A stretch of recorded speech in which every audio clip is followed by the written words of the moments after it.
Hello everyone. आज हम question number last देखेंगे, थर्ड का थर्ड। क्वेश्चन नंबर ए का थर्ड, 6+√2 को हमें इरेशनल प्रूव करना है।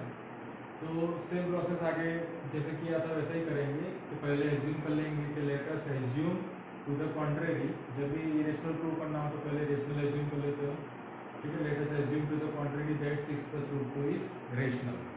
तो रेशनल एज्यूम कर लिया, इसलिए हम रेशनल फॉर्म में लिख सकते हैं जिसमें a बाई बी हमें क्या होंगे, को प्राइम इंटीजर्स। तो रेशनल फॉर्म में लिख लिया a बाई बी, ठीक है।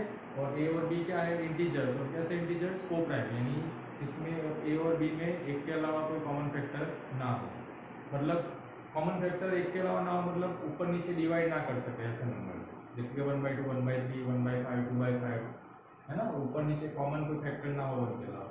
तो ऐसे को प्राइम इंटीजर्स के फॉर्म में हम लिख सकते हैं क्योंकि ये क्या है, रेशनल नंबर। तो फ्रैक्शन के फॉर्म में ऐसे लिख दिया कि इसको हम इसके बराबर लिख सकते हैं, रेशनल एज्यूम किया इसलिए, ठीक है। तो 6+√2 is equal to a by b. अब a बाई बी हमें इरेशनल प्रूव करना हो तो हमारा प्रोसेस क्या है कि जो इरेशनल, इसमें 6 क्या है, रेशनल, और √2 क्या है, इरेशनल, और दोनों का एडिशन होगा तो क्या बन जाएगा, पूरा नंबर इरेशनल।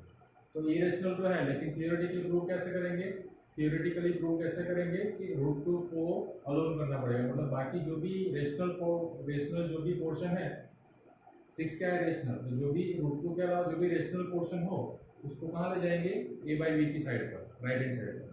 तो इसलिए हमने 6 को कहाँ ले गए, राइट हैंड साइड पर, यानी +6 था तो राइट हैंड साइड जाएगा तो -6 हो जाएगा। तो a बाई बी -6, ठीक है। तो √2 अभी जो इरेशनल पोर्शन था, √2 क्या है, इरेशनल, वो अलोन हो गया, बाकी सब उधर चला गया, ठीक है। तो ऐसे ही करते जाते हैं हम हर एक क्वेश्चन में। अब a बाई बी -6 यही फॉर्म रहने दोगे तो भी चलेगा, या तो अगर एलसीएम ले लोगे तो यहाँ पे नीचे कुछ नहीं यानी 1, तो एलसीएम क्या आ जाएगा, b, तो यहाँ पे ऊपर नीचे b से मल्टीप्लाई, डिनोमिनेटर सेम करना होता है, ठीक है, एलसीएम।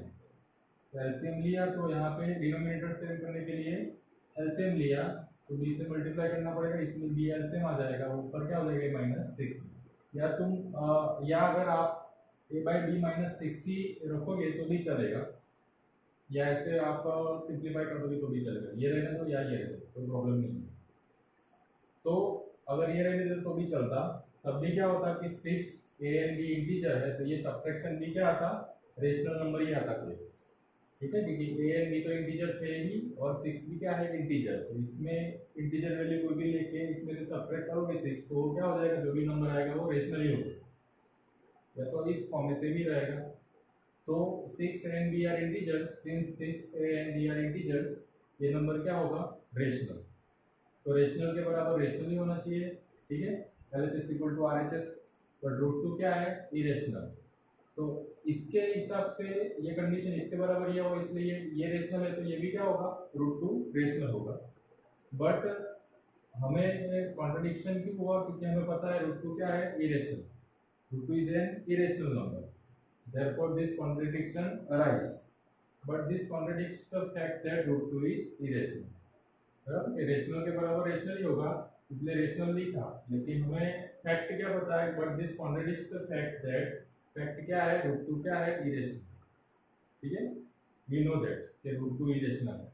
तो ये कॉन्ट्रडिक्शन क्यों हुआ कि रेशनल के बराबर इरेशनल, क्योंकि this contradiction has arisen because of our incorrect assumption that 6+√2 हमने क्या एज्यूम किया है, रेशनल।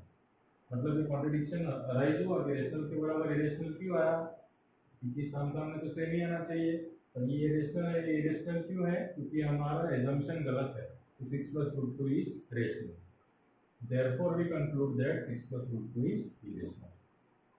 तो सिमिलर प्रोसेस है जैसे आगे हम करते आए हैं, सेम ही करना है, ठीक है। जो इरेशनल पोर्शन है उसको अलोन करके बाकी सब rational portion right hand side ले जाओ, फिर ये रेशनल होगा क्योंकि सारे इंटीजर्स होंगे, तो ये भी रेशनल, इसके हिसाब से इक्वेशन के हिसाब से LHS is equal to RHS के हिसाब से ये भी रेशनल होगा। बट ये कॉन्ट्रडिक्ट करेगा क्योंकि √2 क्या है, जो फैक्चुअल है वो क्या है, इरेशनल, √2 तो इरेशनल नंबर है। तो ये कॉन्ट्रडिक्शन क्यों हुआ, क्योंकि हमारा एजम्पशन ही गलत था कि रेशनल है, that's why it is irrational. तो होप सो ये भी आपको समझ में आया हो बाकी क्वेश्चन की तरह।